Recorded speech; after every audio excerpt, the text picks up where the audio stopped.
I'm a Denver native, and my mom and dad were both musicians. I had learned to play the accordion when I was 5 years old. My mother had a cousin that owned a farm, and the farm was just north of Denver. And when I was 12 years old, they invited me to go work on the farm. I did that literally until the day before I went to work at First National Bank of Denver. It was the largest bank in Denver. I advanced very quickly. And as it turned out, 20 years later, I became chairman, president, and CEO of the bank. The banking business gave me a very good background in finance, in planning, in understanding economics, but they also taught me how important it is to be part of the community. And that was part of the reason why I got involved with the National Sports Center for the Disabled. And I was teaching blind kids to ski. That was my first real involvement with Winter Park. One of the board members from the resort pulled me aside and he said Jerry Groswald was going to retire, and they were starting a search for a new CEO for Winter Park. I knew I was going into a resort that was run by someone that was very well respected, who knew the business as well as anybody in the world.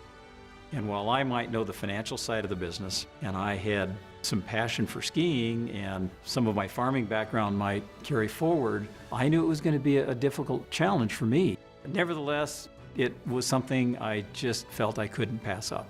There was a lot of things going on with the resort at that point in time. One of the biggest challenges was that the industry had started to see consolidation. We were owned by the city and county of Denver. We were paying the city a $2 million dividend each year, and we had no ability to raise capital. I knew the financials, and I knew we could borrow money, but I knew there was a limit.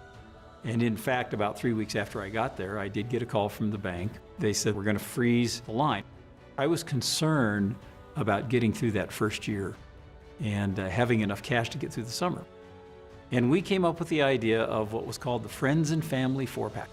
We decided, let's sell these in March. It was wildly successful.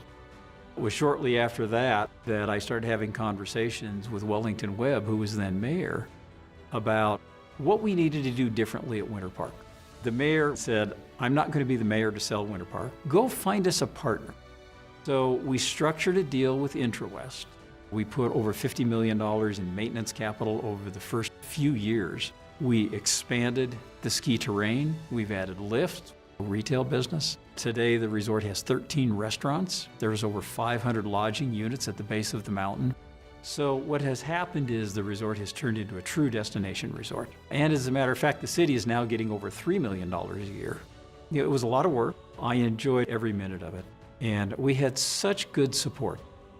The ski train had been part of our history since the day Winter Park opened. For me, sort of the crown jewel of my career was finally getting that train to come back. The nice thing about Amtrak, they had all the infrastructure that was needed to run this train.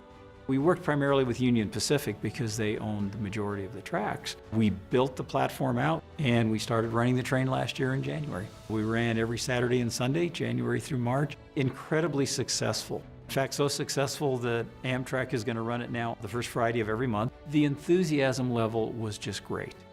What was so attractive is you could fly into a world-class airport at DIA. You can take a train to downtown Denver. The next morning, you get on the train and ride the train to Winter Park, and it drops you off 50 yards from a lift. And what a great way to come to Winter Park and see the world from the eye of a train. Colorado is one of the best ski destinations in the world. And having this train go into Winter Park, it makes us unique. When we would go overseas to ski shows, that's what everybody wanted to talk about. Tell us about your train. I want to see the resort continue with the success that we've had. I want to see them continue developing people. I miss the people a lot. Winter Park's a great culture.